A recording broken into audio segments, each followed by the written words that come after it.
Ini pendidikan saya. Saya lahir di kalangan pondok pesantren. Pertama kali ngaji, saya ngaji di Umi Idoh Hafizah, bibi saya sendiri, yang dimana beliau adalah keluarga dari pondok pesantren Al-Jabinangun, dan beliau menimba ilmu Al-Quran di pondok pesantren Rafiq Yogyakarta. Terus saya sekolah SD masih di sekolah negeri, karena zaman dulu belum marak sekolah MI dan sekolah Islam swasta. Lalu setelah saya sekolah negeri di Sekolah Dasar Negeri 1 Sindang Jawa Cirebon, setelah itu saya melanjutkan di Pondok Pesantren Nurul Ulum. Saya belajar keislaman kepada Nabi Kiai Haji Mahfud Udhori, yang mana beliau adalah mantu daripada kakek saya. Beliau alumni Pondok Pesantren Al-Amin Perenduan, Madura. Juga beliau adalah murid daripada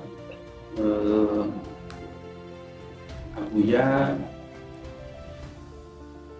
murid daripada Abah Ayibmu Syarif Muhammad Jagasatru. Yang saya pahami tersebut, beliau juga beberapa kali menimba ilmu ke Buya Mbah Hamid Pasuruan.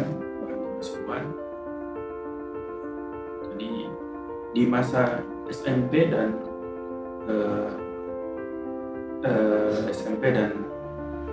SMA saya menimba ilmu di Pondok Pesantren Nurul Ulum. Saya juga pernah tabarukan sebelum menimba ilmu di Nurul Ulum. Saya tabarukan di Pondok Pesantren Bait Tabiz di Indramayu sama Abah Zabun Fathin. Lalu selanjutnya setelah saya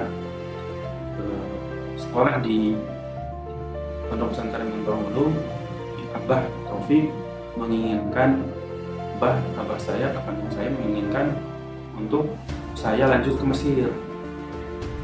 Tapi setelah saya berdiskusi dan merenung, rasanya belum pas, karena di pondok modern saya dikurung, belum banyak mengenal tentang masyarakat dan budaya bangsa Indonesia.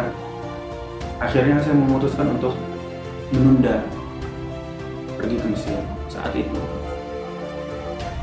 Lalu Abah memerintahkan saya untuk pergi ke Perguruan Tinggi Ilmu Al-Quran, Institut Perguruan Tinggi Ilmu Al-Quran. Di sana di hari pertama saya menangis dan memberikan pesan ke orang tua, terima kasih sudah mengirimkan saya ke sana. Karena di hari pertama Stadium General saya melihat banyak orang-orang ahli Al-Quran di kampus Institut Perguruan Tinggi Ilmu Al-Quran. Di sana ada Prof. Quraisy, di sana ada Buya Said Agil Munawar, ada Profesor Nasaruddin Umar, ada Kiai Haji Muammar ZA, dan banyak laginya. Ada juga Kiai Haji Ali Mustafa Yaqub. Namun disayangkan baru beberapa bulan saya di sana beliau berpulang ke rahmatullah. Alhamdulillah, ketika saya di PTIQ banyak mempelajari ilmu Al-Quran. Salah satu fakta menarik, ketika saya masuk ke PTIQ, saya harus mengulang bacaan Al-Fatihah saya selama 7 bulan. Baru lulus ngaji Al-Fatihah selama 7 bulan. Artinya saya benar-benar gembleng masalah Al-Quran di sana. Dan saya banyak menemukan pembelajaran terhadap dunia pesantren dan dunia di PTIQ. Saya belajar banyak, baik nazam, Walaupun nagom ini salah satu pelajaran yang sangat sulit karena memang kami tidak pernah diajari untuk belajar seni. Salah satu cerita, saya dulu pernah di SD itu ikut siswa berprestasi, jadi semua pelajaran dilombakan dan diikuti oleh semua peserta, semua pelajar terbaik se-Cirebon. Di tingkat kecamatan saya menang, melanjutkan ke tingkat kabupaten. Di tingkat kabupaten saya kalah karena nilai kesenian saya anjlok. Kembali lagi di PTIK saya belajar nagom, walaupun sampai saat ini saya belum bisa menguasainya. Saya belajar ilmu qiraat, ilmu rosam, ilmu tafsir, dan sebagainya. Saya belajar memang tidak langsung terhadap Pak Quraisy, tapi saya belajar terhadap murid-muridnya Pak Quraisy seperti Abah Husnul Hakim, Pak Ali Nurdin, muridnya Pak Ali Mustafa Yaqub seperti Gus Ziaul Haramain, putra tersayang dari almarhum Al-Furlah Kiai Haji Ali Mustafa Yaqub.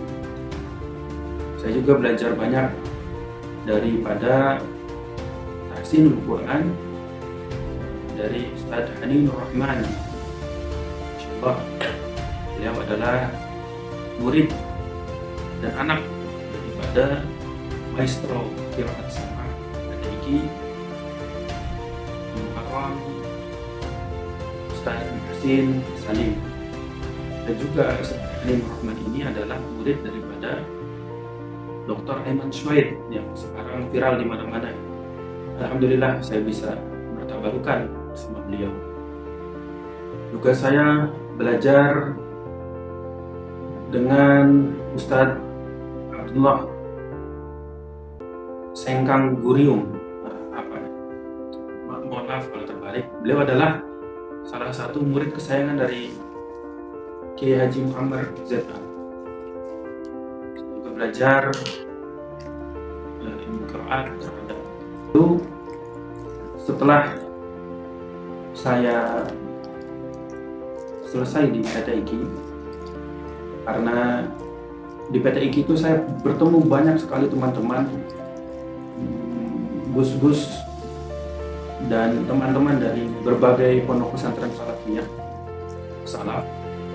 Ada gus dari Tambak Beras, ada gus dari Banten, ada gus dari Bojonegoro, ada santri dari Langitan, ada santri dari pondok pesantren Sarang, ada santri dari pondok pesantren Krapyak, ada santri dari pondok pesantren Kudus. Saya belajar banyak tentang dunia pesantren. Maka setelah itu saya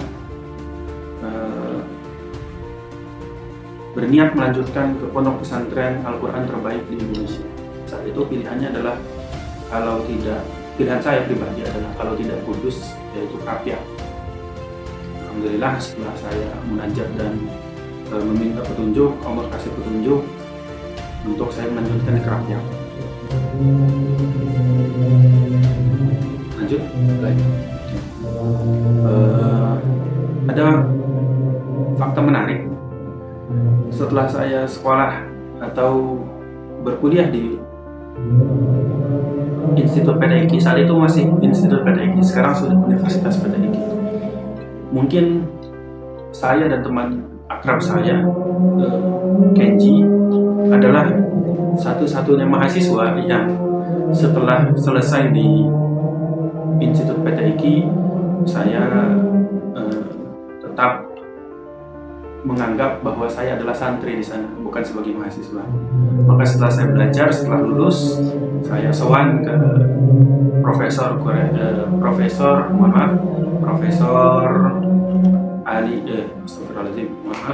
Profesor Nasaruddin Umar Anasar. Hanya saya berdua yang mungkin mahasiswa yang sowan, mengaturkan terima kasih sudah dididik dan diberikan ilmu, dan mohon pamit. Saat itu saya dan teman saya tidak diizinkan untuk pamit. Kami dianjurkan untuk melanjutkan sekolah atau kuliah ke S2 di Institut Pedagogi.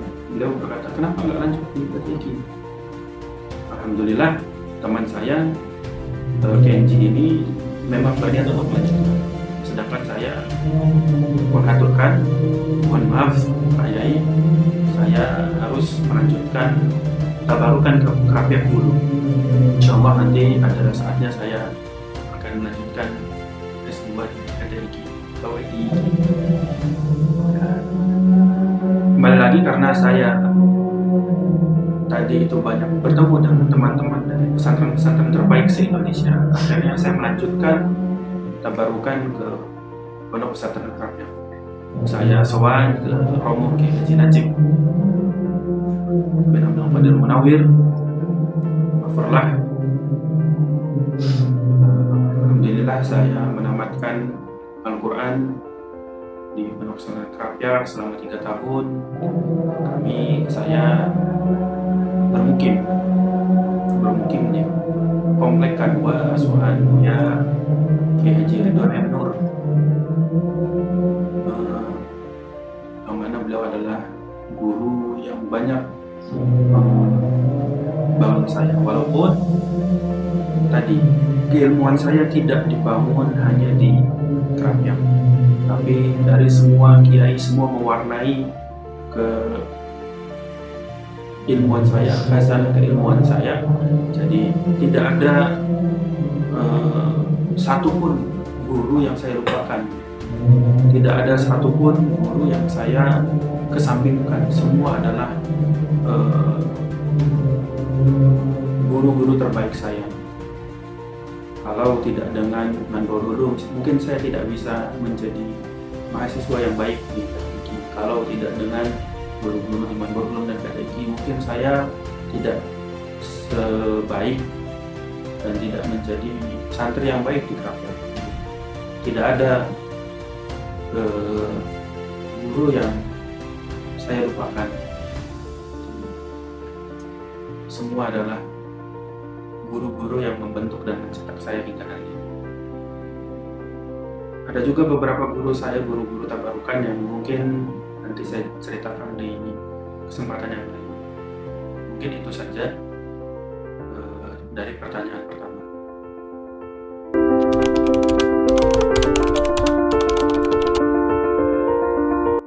Ya, cita-cita saya ingin membangun bangsa ini. Kalau lebih spesifik, saya pernah mengatakan bahwa sering berdoa, ya Allah, jangan matikan saya sebelum saya memiliki satu penerus atau satu murid, siswa yang melanjutkan cita-cita dan ilmuwan saya, amal saya. Kalau boleh jujur, dulu waktu masih kecil itu saya pengen jadi presiden. Kenapa? Karena di benak saya waktu itu presiden bisa menentukan arah dan kebijakan daripada bangsa ini. Dan memang betul. Tapi ketika saya mondok di Banten, itu saya mendapatkan pencerahan bahwa jadi presiden itu mungkin pengaruhnya hanya sebentar, 5 sampai 10 tahun. Kan Indonesia pernah punya presiden 30 tahun, itu sangat sulit dicapai untuk seorang presiden. Belum tentu saya bisa mencapai pencapaian itu. Tapi saya mendapatkan hal yang lebih besar, penjelasan yang lebih besar bahwa untuk membangun bangsa ini, hal yang paling meyakinkan adalah lewat dunia pendidikan. Ya, saya memahami bahwa bangsa ini dibangun oleh para kiai. saya memahami betul itu. Apapun kebijakan dari pemerintah itu bersumber dari kiai, baik secara hukum yang tertera ataupun hukum adat. Maka saya ingin membangun bangsa ini lewat Manbol Ulum. Saya ingin Manbol Ulum menjadi tempat anak-anak bertumbuh, mendapatkan pendidikan, dan melanjutkan cita-citanya, memperjuangkan cita-cita Manbol Ulum untuk mewarnai bangsa ini. Ya, memang beberapa guru kami mengatakan bahwa kalau ngajar tidak boleh berharap lebih kepada santrinya. Tapi beberapa guru kami juga mengatakan bahwa kita harus punya cita-cita yang besar dan kita harus mengupayakan mengistighorohi. Adapun hasil kita pasrahkan semua kepada Gusti Allah. Kita harus mengistighorohi bahwa anak-anak di pondok ini adalah disiapkan untuk menjadi pemimpin-pemimpin bangsa, baik itu di tingkat desa, baik maupun itu di tingkat kabupaten, provinsi, atau di tingkat nasional. Apapun profesi, tidak harus juga tentang politik. Di bidang ekonomi, kita lihat hari ini bahwa Cina, kaum atau etnis Cina menguasai perekonomian Indonesia.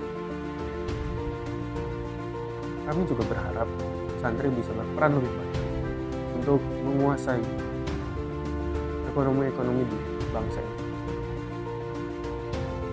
Bagian reportasi, broadcasting,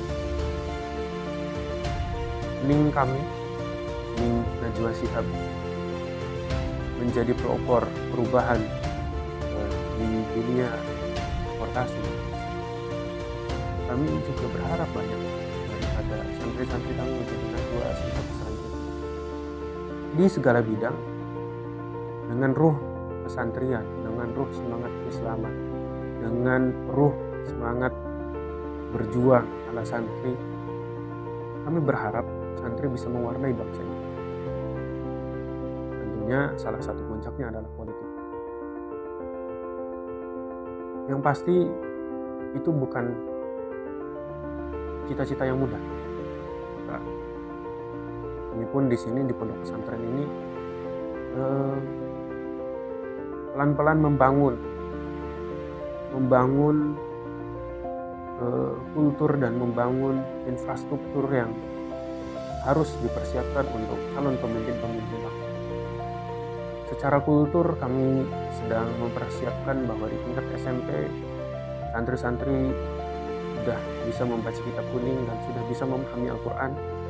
Di tingkat SMA anak-anak harus bisa fokus untuk mempersiapkan dirinya di dunia universitas yang bisa mengantarkan siswa pada profesi terbaik. Kita katakan para teknokrat di Indonesia adalah lulusan terbaik dari ITB,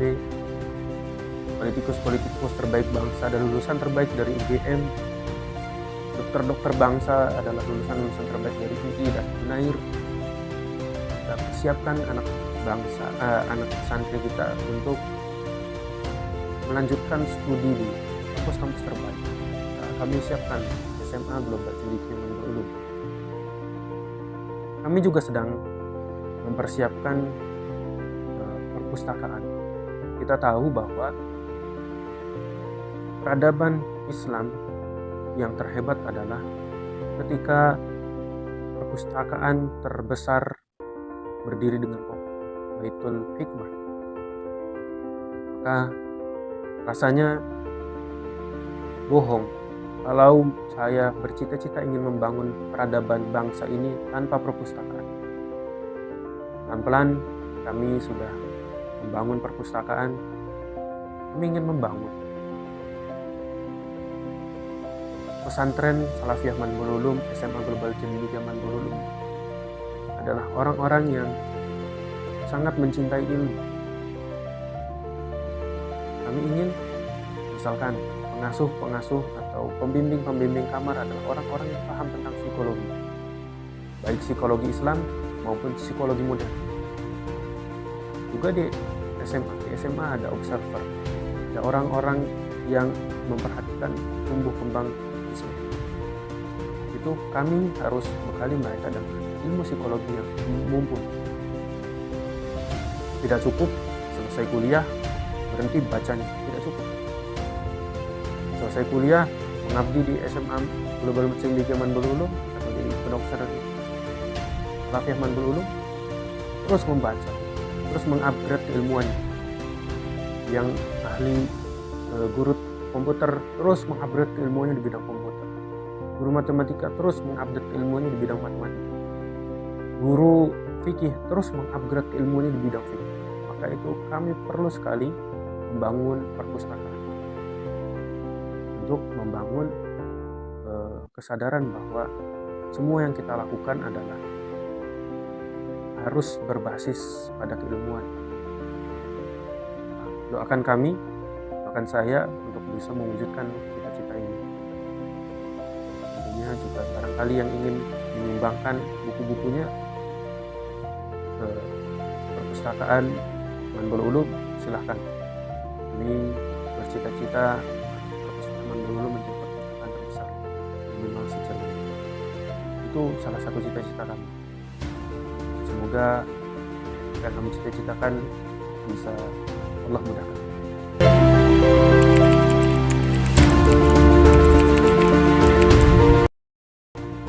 Kenapa milih ngurusi pesantren? Ya karena tadi itu, bahwa cita-cita saya pengen orang-orang paham agama, orang-orang bisa punya ilmu lah, dan orang-orang tidak sengsara. Yang tadinya saya pikir menjadi presiden adalah opsi terbaik, ternyata pesantren adalah opsi terbaik, walaupun Pondok Pesantren Salafiyah Manbul Ulum ini baru 7 tahun Abah membuka. Sebelumnya Abah saya itu membangun bersama-sama di Pondok Pesantren Manbul Ulum modern. Tapi sejak 7 tahun yang lalu Abah memutuskan untuk membangun, artinya membangun Salafiyah Manbul Ulum itu baru dibangun 7 tahun yang lalu. Artinya ya segalanya masih baru, di pondok pesantren ini masih baru semuanya. Yang orang-orang bayangkan saya adalah pewaris, yang saya rasakan sih enggak juga ya. Saya mulai membangun semuanya dari awal atas apa yang Abah cita-citakan. Jadi unik sekali, saya itu jarang sekali didoktrin sama Abah. Tapi ternyata saya punya banyak kesamaan cita-cita dengan Abah saya. Jadi itu pesantren adalah salah satu tempat yang bisa membangun peradaban. Jadi peradaban bangsa ini bisa dibangun lewat pesantren. Dan tadi santri-santri bisa meneruskan apa yang kami cita-citakan. Santri-santri akan membangun sendiri legasi-legasinya di daerahnya masing-masing dengan apa yang kami cita-citakan. Apalagi kalau saja nanti ada santri-santri yang bisa menjadi direktur, ada santri-santri yang bisa menjadi orang-orang penting, bupati, gubernur, presiden, ada santri-santri yang bisa menjadi imam-imam masjid di masjid-masjidnya sendiri. Ini akan menjadi suatu warna yang baik di tengah kegersangan. Saya paham bahwa hari ini dunia pesantren itu sedang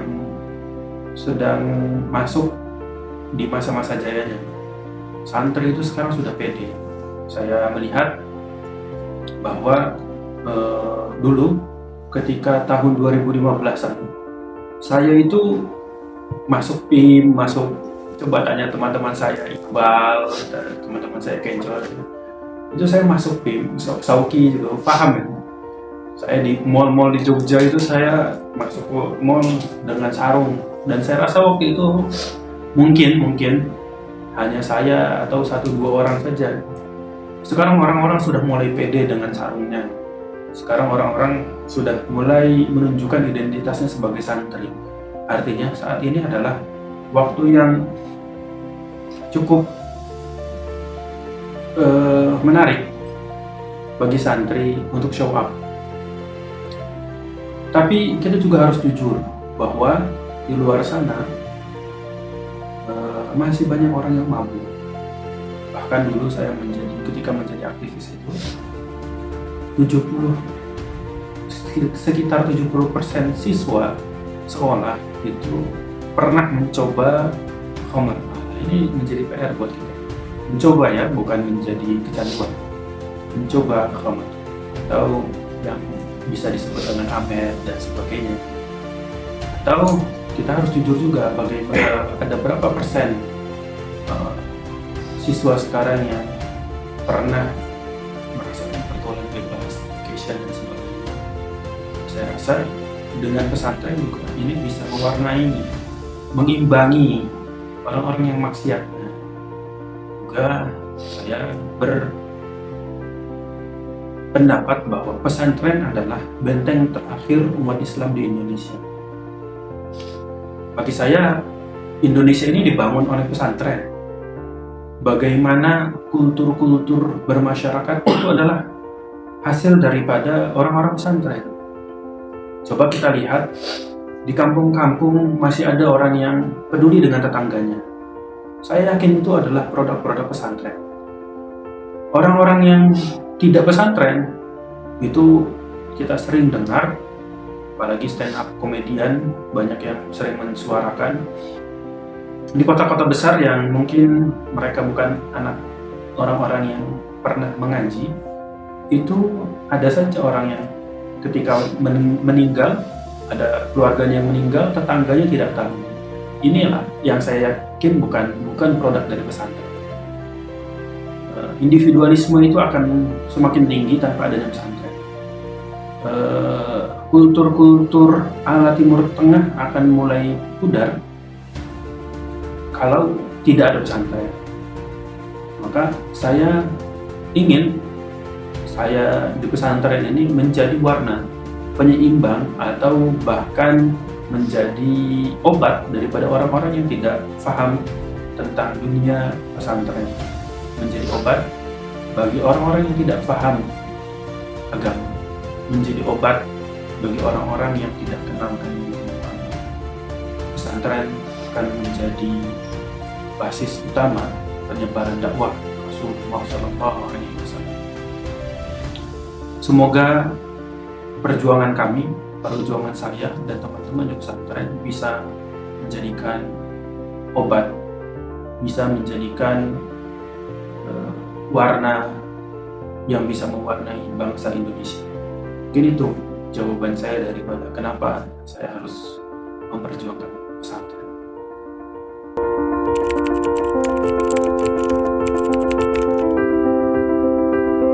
Iya, saat ini saya sedang menggarap pondok pesantren dan SMA Global Cendekia Manggulu.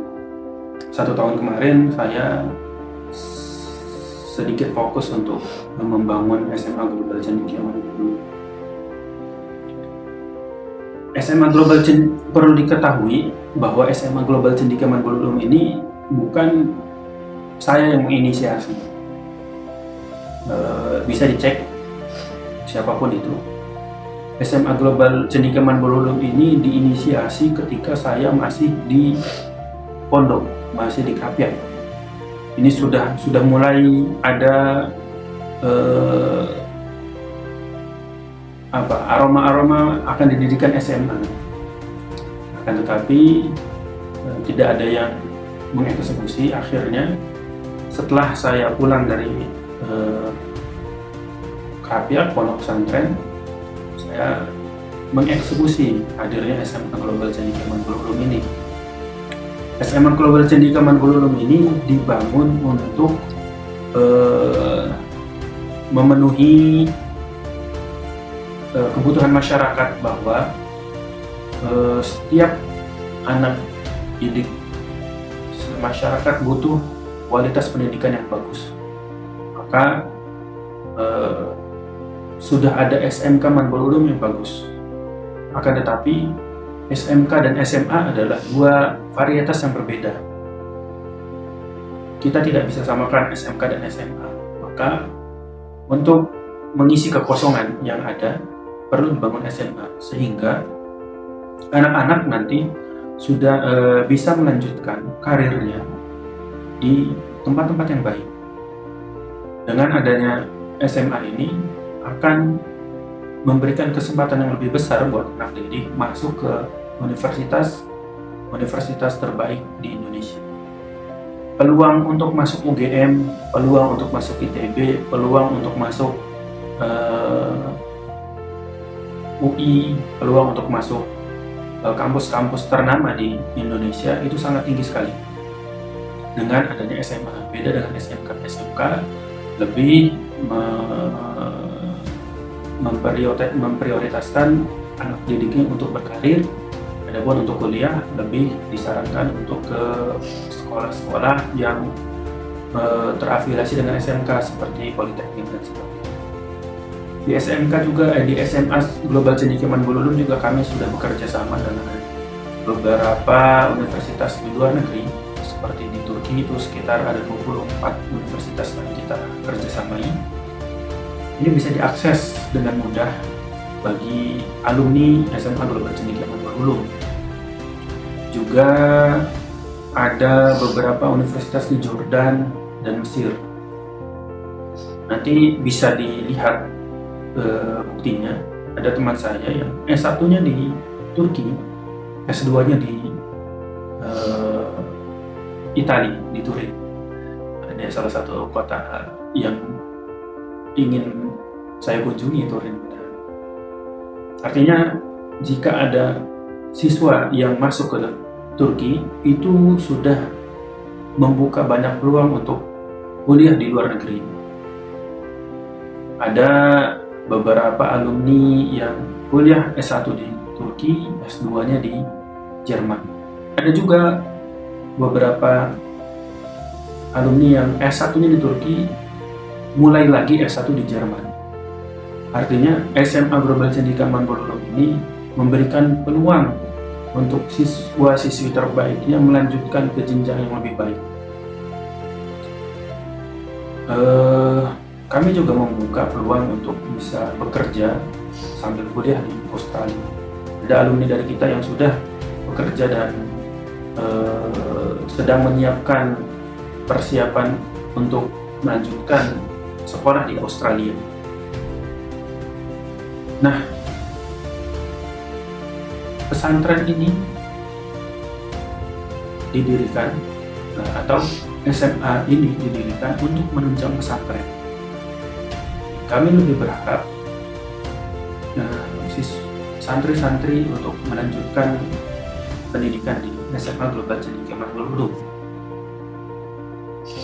Kenapa? Karena pondok pesantren Salafiyah Manbul Ulum ini didirikan untuk menjadikan santri-santrinya tetap bisa kuliah dan bekerja di tempat-tempat terbaik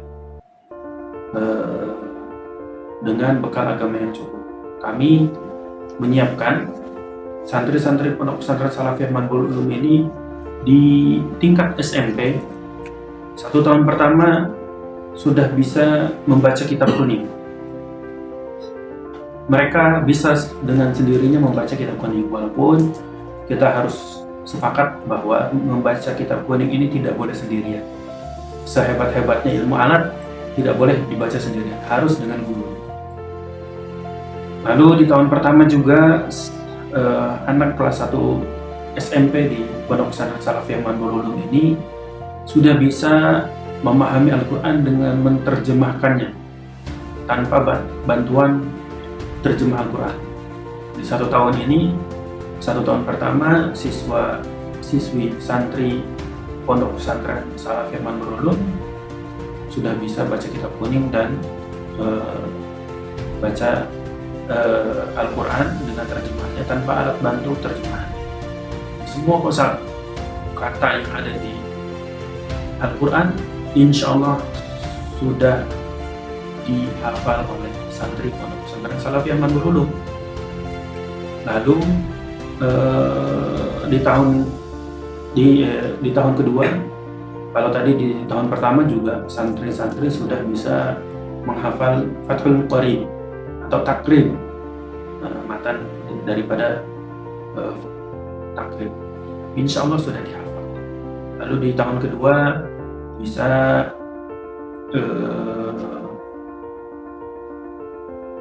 mengaji di tingkat-tingkat selanjutnya. Tentunya tingkat SMP ini ada sekolahnya, walaupun kami lebih memfokuskan pada ilmu agama dan yang berbasis kitab, kuning. Lalu di tahun ketiga secara fikih, di tahun kedua belajar adab seperti ta'lim dan sebagainya, Isra Falak dan sebagainya. Di tahun ketiga santri Pondok Pesantren Salafiyah Manhul Ulum sudah mulai mengaji Fathul Mu'in. Fathul Mu'in itu sudah mulai dikaji dan beberapa kitab-kitab yang bisa menunjang ilmu fikih. Di tahun ketiga juga sudah belajar kitab Nasha'ihud Diniyah wal Wasaya Al-Imaniyah karangan Imam Abdullah bin Alwi Al-Haddad. Di tahun ketiga, tahun keempat, santri-santri sudah tidak difokuskan lagi untuk mengaji kitab kuning. Fokusnya adalah untuk sekolah dan mempersiapkan diri ke jenjang selanjutnya di universitas-universitas terbaik di dalam maupun luar negeri. Adapun di tingkat SMA tetap harus mengaji, mungkin kita akan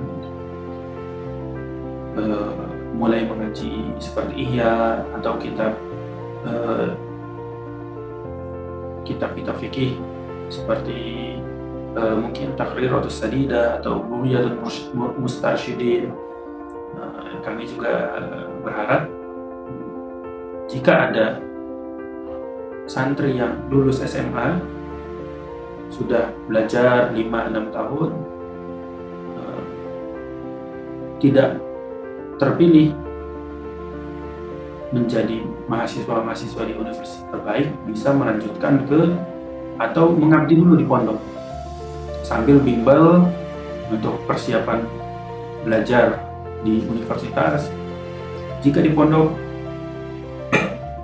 santri-santri bisa melanjutkan ngajinya di kitab-kitab yang lebih tinggi.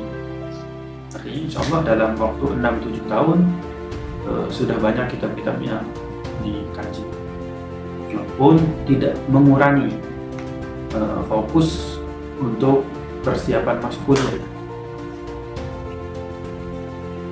Pondok Pesantren Salafiyah Manhul Ulum juga insya Allah adalah pondok hikmah. Kami di sini setiap hari akan membaca Ratibul Haddad, Hizib Nasr. Insya Allah itu akan menjadi sumber-sumber keberkahan di santri. Seminggu sekali kita adakan majelis sholawat, majelis zikir. Insya Allah itu akan menjadi bekal-bekal yang cukup untuk siswi santriat Pondok Pesantren Salafiyah Manhul Ulum. Pondok Pesantren Salafiyah Manhul Ulum akan mencetak ahli-ahli, bukan saja ulama. Tentunya kami akan senang jika ada santri-santri yang menjadi ulama. Tapi juga kami memberikan haknya, siapa saja yang tidak ingin menjadi ulama boleh melanjutkan karirnya di tempat-tempat yang terbaik lewat universitas-universitas terbaik. Jika ingin menjadi pengusaha, insya Allah bisa kami bimbing. Alhamdulillah Abah adalah ahli di bidang pengusaha. Insya Allah itu yang kami harapkan. Adapun hasil kita kembalikan kepada Allah Subhanahu wa Ta'ala. Semoga Allah meridhai apa yang kami cita-citakan. Mungkin itu untuk jawabannya dari pertanyaan tersebut.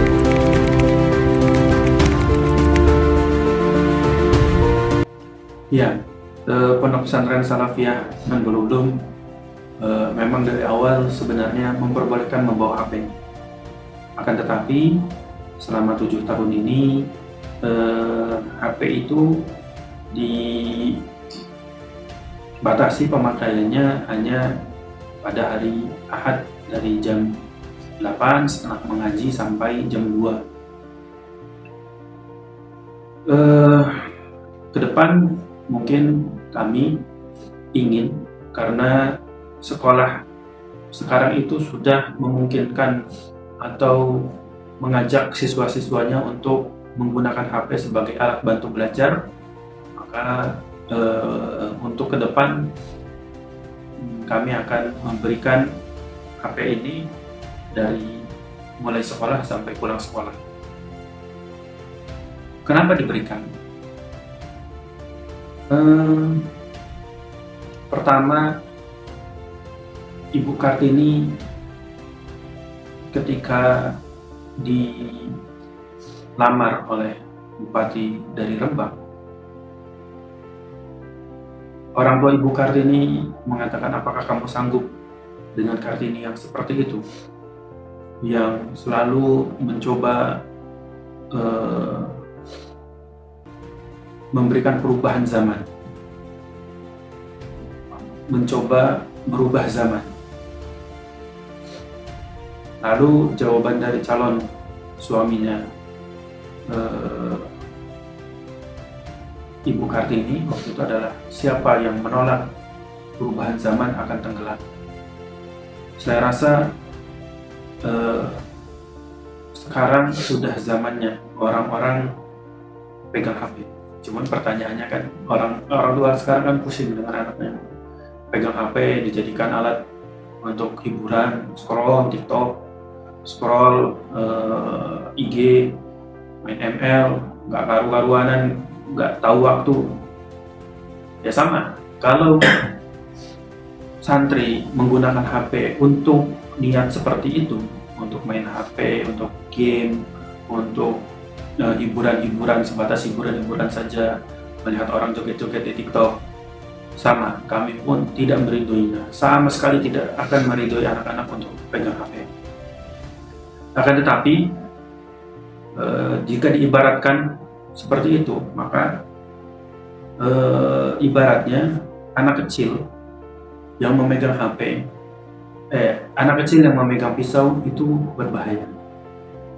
Anak kecil yang memegang pisau itu sangat berbahaya. Akan tetapi pisau di mata chef yang tahu ilmu memasak itu akan menjadi sebuah karya.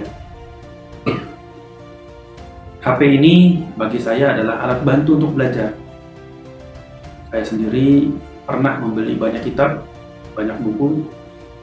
Jika ditotal harganya itu bisa sampai 20 sampai 50 juta. HP di mata pelajar adalah alat bantu pembelajaran. Di HP ada banyak buku.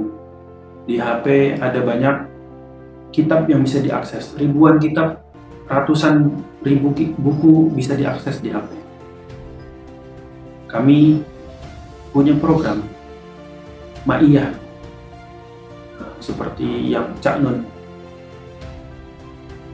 jalankan, bahwa salah satu agenda muhadharah di Pondok Pesantren Salafiyah Mangrulung adalah diskusi.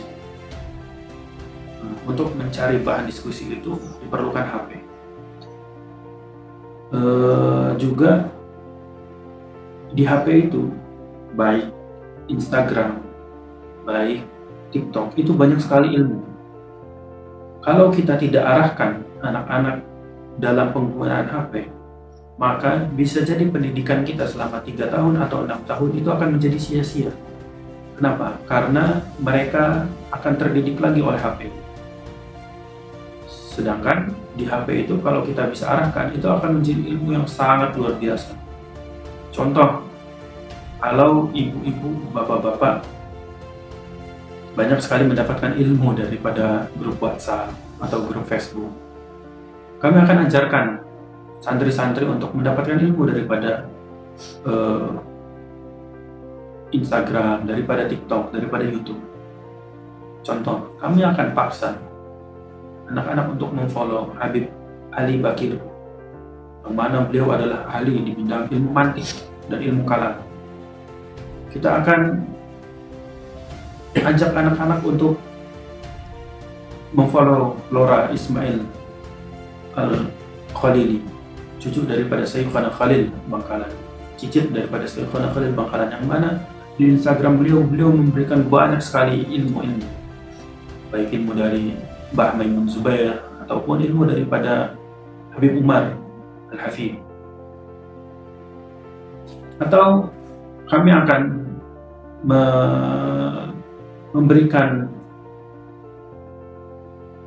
peraturan untuk memfollow orang-orang seperti Gus Kausar, Gus Bahar, dan sebagainya. Kita juga akan memberikan pandangan terhadap qori-qori, pembaca-pembaca Al-Quran. Ada Kiai Haji Muammar ZA, ada guru-guru kami, Said Agil Munawar, ada Mahmud Sahar dari Mesir, dan sebagainya. Jadi referensi itu akan berkembang dengan HP ini. Tentunya dengan segala macam peraturan yang harus ditaati. Santri-santri juga harus memfollow Habib-Habib seperti Habib Umar, Habib Jindan, yang mana daripada postingan beliau menjadi oase, menjadi ilmu. Kalau kita hanya mengandalkan daripada mengaji, rasanya akan lama sekali. Kenapa tidak HP ini menjadi hiburan sebagai sekalian mengaji? Dan kita juga akan memberikan arahan-arahan agar tidak salah untuk mengambil sikap daripada HP ini. Di HP itu banyak sekali jebakan-jebakan seperti ijazah-ijazah yang bersiliweran. Barang siapa membaca ini, itu kita akan kami filter. Tidak boleh mendahulukan yang di IG dibanding yang ada yang gurunya pahami dan sebagainya. Tentunya sekali lagi, HP ini dengan banyak pertimbangan. Misalkan kami akan memantau apa yang mereka buka. Kami akan pantau mereka chat-chatannya mereka. Kami akan pantau bagaimana mereka menggunakan HP ini. Ada yang mengatakan, Gus nanti dihapus duluan atau tenang saja. Ahli itu tidak lebih jago daripada maling. Sehebat-hebatnya maling pasti ketangkap sama polisi. Jangan dibalik. Maling lebih hebat dari polisi? Enggak ada maling yang tidak ketangkap sama polisi, kecuali maling yang kelas kakap. Kami tahu celah-celah di ilmu teknologi. Kami bisa melacak histori, kami bisa melacak cache dan sebagainya. Jadi silakan. Kami ini mungkin program baru di mana belum ada banyak pondok pesantren yang membolehkan HP, tapi kami akan memberikan kebijakan ini sebagai untuk cara belajar santri. Tentunya kami juga punya ilmunya, seperti chef mengajarkan para calon chef. Kita mengerti dunia pendidikan, kami sudah baca ilmu psikologi pendidikan, kami sudah paham dengan itu. Bagaimana anak yang sedang kasmaran, bagaimana anak yang sudah kecanduan HP, bagaimana anak yang sedang berbeda-beda, itu kami tahu ilmunya, ada ilmunya bagaimana mendeteksi orang-orang seperti itu. Mungkin itu jawaban dari saya.